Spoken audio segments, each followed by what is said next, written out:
Welcome to the Early Night Show with Anway Pramanik. Hello, ladies and gentlemen, girls and boys. Welcome to tonight's episode of Early Nights with Anway Pramanik. I just had an extremely entertaining dinner today. I made lunch in the morning, but for some reason I have this habit where after cooking I just can't eat food.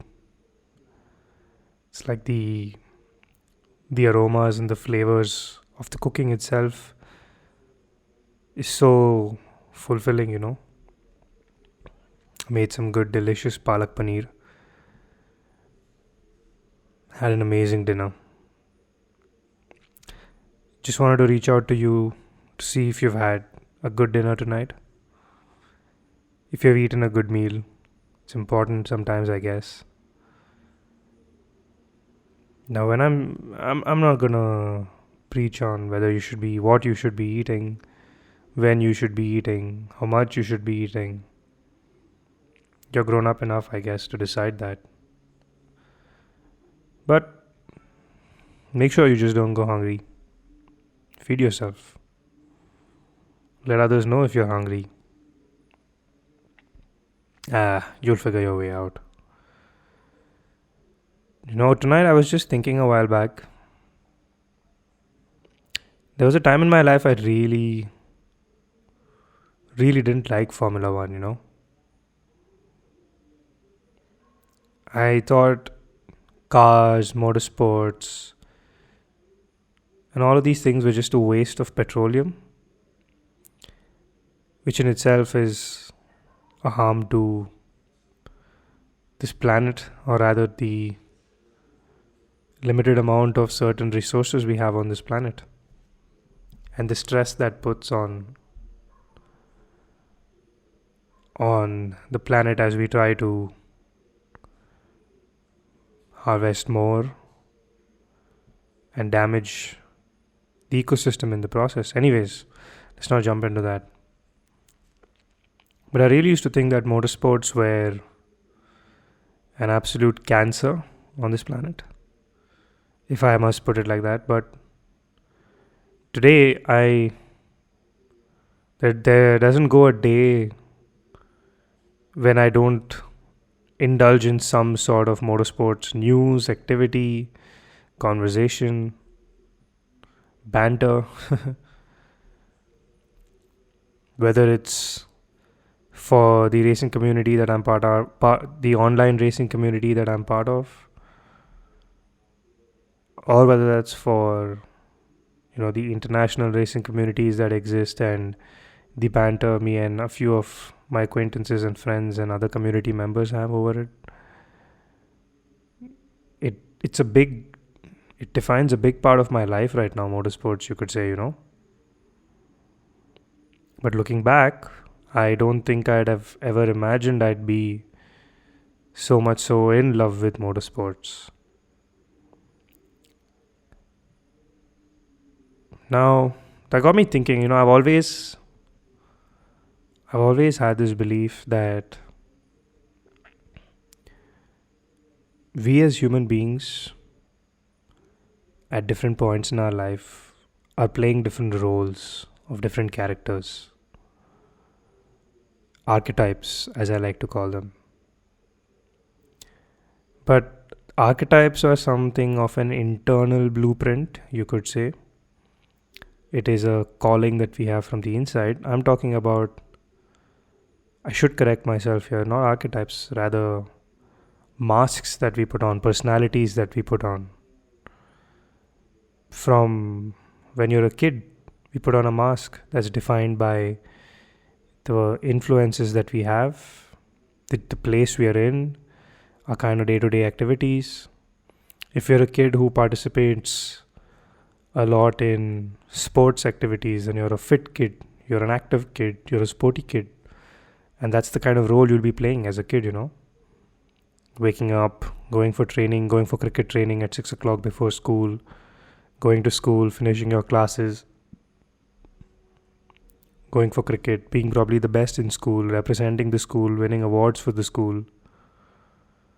If you are one of those children who's playing the role of a studious child, then you're going to be spending more of your time studying, reading, participating in quizzes, participating in online competitions of, like, I forgot what they're known as, Olympiads, things like that. Whereas if you're like one of those, I don't mean anything bad by it, but one of those, like loafer kids, or one of those good for nothing in double quotes kids, then you'll be playing that kind of a role, right? Wherein you will be doing good for nothing things, and you'll be fulfilling yourself by doing good for nothing things.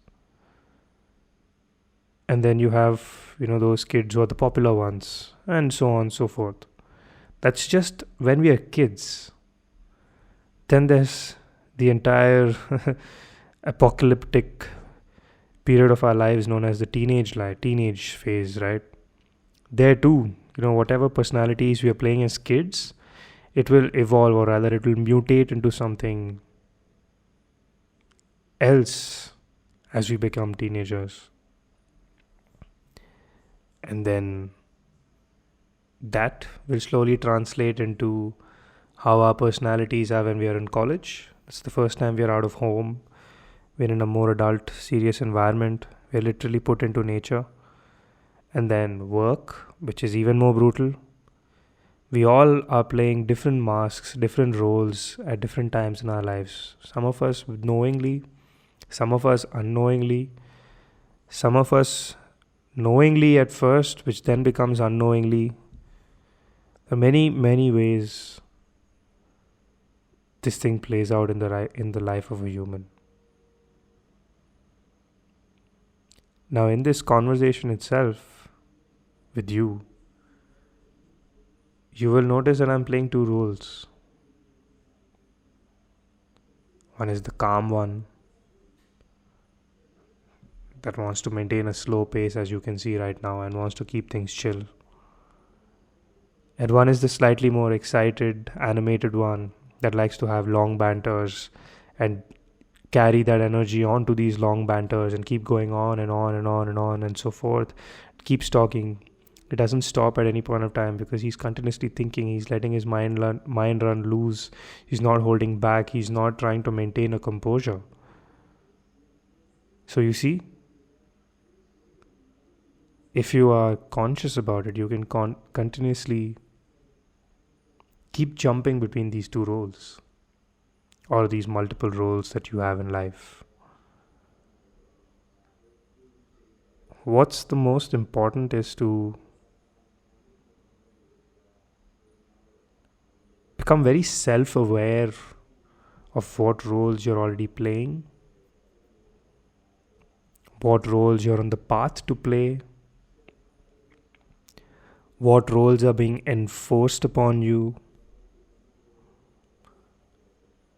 what roles you want to accept but you can't, or you are accepting them,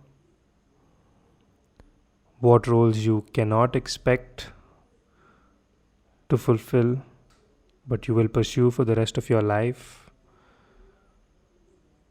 We have to be very,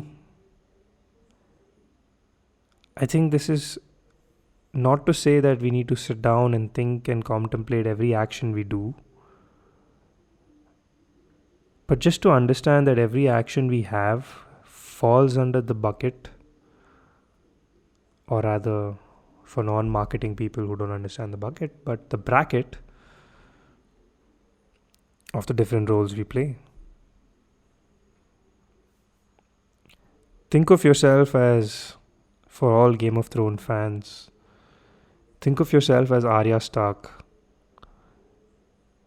Excluding the last 2 seasons, of course, that was just plot armor intensified, so I'm not going to get into that. But at least Arya Stark, during her training, when she's getting trained by the No One in the temple, I forgot the name, Braavos? You can correct me later. The whole premise of Arya's training, according to me, is that throughout her life, she's put on the mask of being Arya Stark. And then she takes off that mask when she starts questioning her beliefs. I still remember this scene, it was very beautiful. It's about what is reality versus what is perceived reality. That's how these masks work. I'll explain using Arya Stark as an example. So there's a scene where she's training and they ask her, talk about yourself. This girl is Arya Stark. She is from Winterfell, something. Father this, mother that. She has 4 siblings. Fatak! She gets whacked on the hand. And then she tells herself she has 3 siblings or 4. See, that's how bad I am. She has 5 siblings, she says at first. Then she says, I have, how many? Arya, Sansa. So she basically counts Jon Snow among the siblings. And then when she gets whacked on the hand, she realizes that while she may consider Jon to be her actual sibling, blood sibling, perceived reality, the actual reality is that Jon is not her brother. He is whatever, an adopted son. Not to question her love for him. Of course, she loved Jon probably more than anyone else, apart from her father. But that just goes to show like how Arya started questioning her mask, the mask of Arya Stark. What is that mask I'm putting on? What are my beliefs? What do I truly believe? What is the perceived reality versus the actual reality of my beliefs? Same thing. It's as simple as that. Now, it's like I said, I'm going to use an example from this conversation itself. Me fast talking versus me really slowly talking to you and breaking the pace down, trying to build the tension, not being too excited, not giving too much. Now, if you learn about social dynamics and conversation, or rather when I learned about social dynamics and conversation, I realized there are 2 dynamics that always exist. One is the slow-paced, broken down, tension building, contemplative, conversational pace. And one is the slightly more excited, accentuated, fast, energetic, not to say energetic only, but rather more emphasized, more free-flowing, less laid-back kind of energy and the conversation. Both are masks. One is where I personally feel one energy is where the one person feels like their mask is to try and prove that they have the energy, or rather is to prove themselves. And the other mask may be a little bit more reserved. Don't really need to prove myself to you. Again, this was my perceived reality, or at least is the perceived reality in a lot of situations. But the actual reality is that at any given point of time, if you understand that you can just switch on and off, or switch between fast and slow,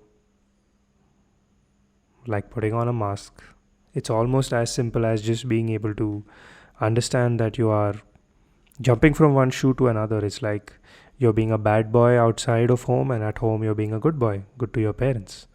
It's as simple as that. Switching on and off.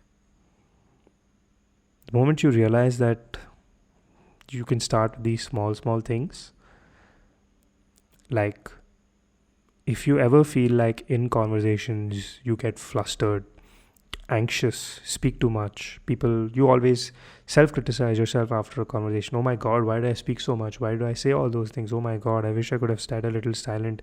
That's so not me. I'm someone who's very excited. I like to speak a lot. I like to do this. I like to do that. Hold yourself. Take a step back. Ask yourself, were you naturally born a fast speaker? No, right? It's not something you were naturally born with. It's something you picked up over the course of your lifetime. How, when, what, who, how you got there, what were the societal influences, what are the things you were trying to prove in that role as a kid or as a teenager, like how I spoke in the beginning.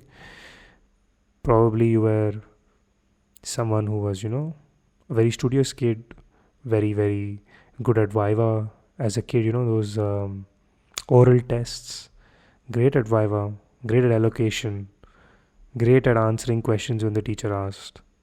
Always were forced to prove yourself. It's probably where you picked it up. Now you just tell yourself, you know what? When someone asks me something, I'm going to take a 3-second pause, look up. I'm not going to overthink my answer. Just look up, take that pause, 1, 2, 3, then answer. It'll be so awkward the first 3-4 times I did it. At least I'm going to talk about myself. I'm not going to give you advice on what you should do. I'll talk about myself. I've always been very energetic, fast speaking. Comes very naturally to me. Because as a kid, I've always, on stage tried to prove myself, things like that, blah, blah, blah. Let's not get into that right now, but yeah, I've picked it up. And then I realized at one point of time in my life that I can slow the pace down. Just gotta learn how to do it. And I did. And that was probably one of my first forays into this whole understanding of how at any given point of time we are wearing masks, we are playing roles, we are fulfilling these personalities that either we are forced to or we want to. It's just about self-actualization. So if you're alone right now, if you're in your bed, if you're doing something by yourself, just take a moment and I wouldn't say introspect, dive into retrospection. Neither of that. Just ask yourself if any of what you heard in the last 5-10 minutes that I've been speaking. I don't know how long this has gone on for. So, did you like what you hear? Did you like what you heard? Did you at any point of time have something from the inside that said, oh my God, shit, this is me? Or I've had these thoughts, or oh my God, what you're saying is something I've been feeling. Then I want to tell you that it's as easy as it can be, baby. It's as easy as it can be. If you think you are playing a role right now that you don't want to and you want to switch the roles, it's as easy as it can be, baby. The only thing that you've got to do is gather the resources, get the knowledge, figure out the next steps, probably get yourself someone who's already in that role. You don't have to get in touch with them. Figure out how some people got into that role and emulate those steps. It's as simple as that. That's when the hard part begins. That's the easy part, doing this research. The hard part is doing what the research says and applying it. So yeah, if you're sitting alone right now, I'm going to let you know that it's possible. We can do it. Human beings, our brain keeps changing all the time. Neuroplasticity is something that's something we are born with. Neuroplasticity, everyone has that. That ability to mold or change their brain to work or react better under circumstances. Or at least I very strongly believe in that. Anyways, I hope I could accompany you on this cold night. I hope I could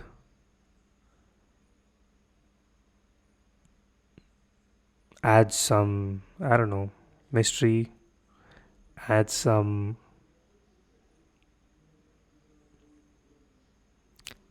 give you some space. I mean, I think that's all I want to do in this podcast is give myself space to speak, give you the space to be yourself and listen to this or not listen to this if you don't want to. But I know you're listening to this. I know you like what I have to say. I know you also dislike what I have to say, which is why you cling on hoping that I can learn from you, you can learn from me. And I really look forward to that moment. Thank you for accompanying me for so long. I wish you a fantastic night ahead. Good night.